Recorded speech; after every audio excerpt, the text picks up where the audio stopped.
చంపడానిక? నీ ధర్మాన్ని, నీ దేశాన్ని, నీ కుటుంబాన్ని గౌరవించినప్పుడు నువ్వెందుకు గౌరవించడం వాళ్ళని? నా కోసం మీకు పూర్తిగా తెలియదు, ఇప్పుడు చెప్తున్నాను. నేను ఒక ఎక్స్ క్రిస్టియన్, అలాగే ఎక్స్ ముస్లిం కూడా. ఈ రెండు మతాల్లోకి వెళ్ళొచ్చా. ఈ రెండు మతాల్లోకి వెళ్ళినప్పుడు హిందుత్వం మీద నాకు ఎంత ద్వేషం ఉండేదంటే, ఒక్కసారి ఆంజనేయ స్వామి విగ్రహాన్ని కూడా క్రైస్తవుల చేత నేను కలిపి కాలంలోకి ఎంటేశాను. అంత కసి పట్టుదల ఉంటది. ఆ మతాలు ఏం చెప్తున్నాయంటే, సనాతన ధర్మాన్ని నాశనం చేయండి, గుళ్ళని కూర్చోండి, స్థలాలను కబ్జా చేయండి, వాళ్ళని చంపండి, నరకండి. ఎందుకంటే నేను ఎక్కడ చెప్తా, ద్వితీయోపదేశకాండం, యెహెజ్కేలు, నోహము, పరమగీతం ఇదంతా చదివితే ఇవే ఉంటాయి. మన దేవాలయాలు మన దేవుని దూషించడమే ఉంటది. ఇంకా అంతకు మించి ఈ పాస్టర్ నా కొడుకులు కొంతమంది ఏం చెప్తారంటే, మహా అయితే ఈ లోక సువార్తలో ఈ పరమగీతానికి ఏమి చెప్పరు. వాళ్ళు చెప్పేదల్లా సువార్త సువార్త సువార్త. ఈ సర్వమంతా మా ప్రభు సువార్త చేయమన్నాడని చెప్తుంటారు. ఆ దేవస్థాన కొడుకులు చెప్తున్నా నేను, ఆ బైబిల్ అంత అబద్ధం. అదే బైబిల్ చెప్తుంది, ద్వితీయోపదేశకాండంలో ఉంటుంది, 23:18 ఉంటుంది, మీరు ఒకరిని మతం మార్చుటకు మీరు సముద్రమును భూమిని చుట్టూ వచ్చేందుకు రెండింతలు నరకానికి పాత్రులు అవుదురు, వారు కూడా నరకానికి పాత్రులు అవుదురు అని చెప్పి బైబిలే చెప్తుంది. అసలు మతం మార్చొద్దని చెప్తుంటే ఈ పాస్టర్ నా కొడుకులు, మా ప్రభుని నమ్ముకో, నీ పరలోకం చేరుకుంటా, నువ్వు విగ్రహారాధన చేయకు, నరకానికి వెళ్తావు అని చెప్పి ఈ లపుట్ నా కొడుకులు చెప్తున్నారు. మీరంతా విని మనం ఏమనుకుంటున్నాము, అవునా విగ్రహాలను చేయకూడదని చెప్పి మనకు కొంతమంది సెక్యులర్ నక్కలు ఉన్నాయి కదా, కుక్కలు కుక్క విశ్వాసం ఉంటుంది, నక్క గుంటగా నక్కలు ఉన్నాము సెక్యులర్ కుక్కలు. వాళ్ళు ఏమనుకుంటున్నారంటే వెళ్ళిపోతారు మతంలోకి. ఏమన్నా స్వర్గం లేదా? ఉంది కదా. అలాంటప్పుడు ఆడవాళ్ళు పేవస్తున్న కూడా చెప్తాం, మనం ఎందుకు వెళ్ళాలి? ఆ దేశం ఆ మతం ఎక్కడైతే పుట్టిందో ఇజ్రాయెల్ దేశంలోకి వెళ్ళి యేసు దేవుడు అని చెప్తే 2 సంవత్సరాలు చేసి అక్కడికి వెళ్ళి ఇలా పుట్టిన చెప్పొచ్చు కదా. మన హిందువుల దగ్గరికి ఎందుకు వచ్చి చెప్తున్నారు? ముస్లింస్ దగ్గరికి వెళ్ళి మతం మార్గం చెప్తున్నారా? దమ్ముంటే వెళ్ళాలి, పాస్టర్లే వెళ్ళలేరు. ఎందుకంటే అలా స్ట్రాంగ్ గా ఉండాలి. మతంలోకి రమ్మానంటే కత్తిచ్చిన కండలుగా నరుగుతారు. మనం మాత్రం గొర్రెలు, వాళ్ళు కాదు గొర్రెలు, మనం గొర్రెలు. గొర్రెలు వాళ్ళు చెప్తే మనం వింటున్నాం. మనకు రాముడు లేడా, శివుడు లేడా, దుర్గమ్మ తల్లి లేదా? నీ హిందువు మాకు ఎందుకు వచ్చి చెప్తున్నావు?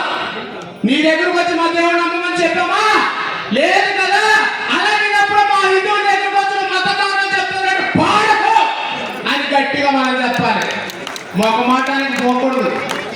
ఏదైనా పెంచుకోండి, కుక్కని పెంచుకోండి, మొక్కలు పెంచండి, ఆవు గోమాతను పెంచండి, కానీ మొక్క మాటాన్ని పెంచకండి. ఎందుకంటే ఆ మొక్క మాట మనకి నాశనానికి పునాది. ఎక్కడ కూడా మొక్క మాట పడకుండా నేను హిందువుని, ఇది హిందూ దేశం, భారతదేశం హిందూ దేశం అని గట్టిగా చెప్పండి.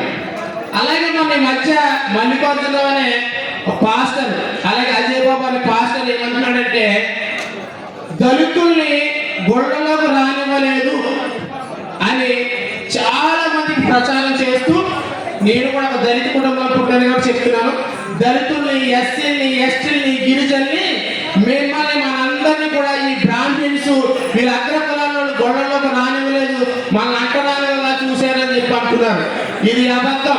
ఎందుకు అసలు ఆ గుళ్ళలోకి రానివ్వలేదంటే, ఈ ఎస్సీ ఎస్టీలు దళితులు ఈ పేదరికంలో ఉంటే ఆ బ్రిటిష్ రాకడికి వచ్చి గోమాంసాన్ని అలవాటు చేస్తే తినడానికి అలవాటు పడ్డారు కాబట్టి ఈ గోమాంసాన్ని తిని ఇలా గుళ్ళలోకి రాకూడదని మాత్రం రానివ్వలేదు.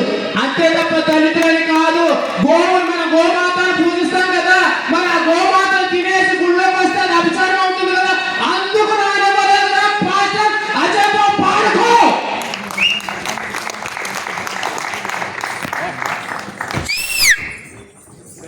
అలాగే మన మధ్య మన బంగ్లాదేశ్ లో, పాకిస్తాన్ లో కూడా మన హిందువులు ఎలా చదువుతున్నారు, ఈడ్చుకెళ్ళి మరి లాక్కెళ్ళి బ్రతుకుండగానే చర్మాలు మొలిసి పెట్రోల్ కోసం మరి తగలబెడుతున్నారు.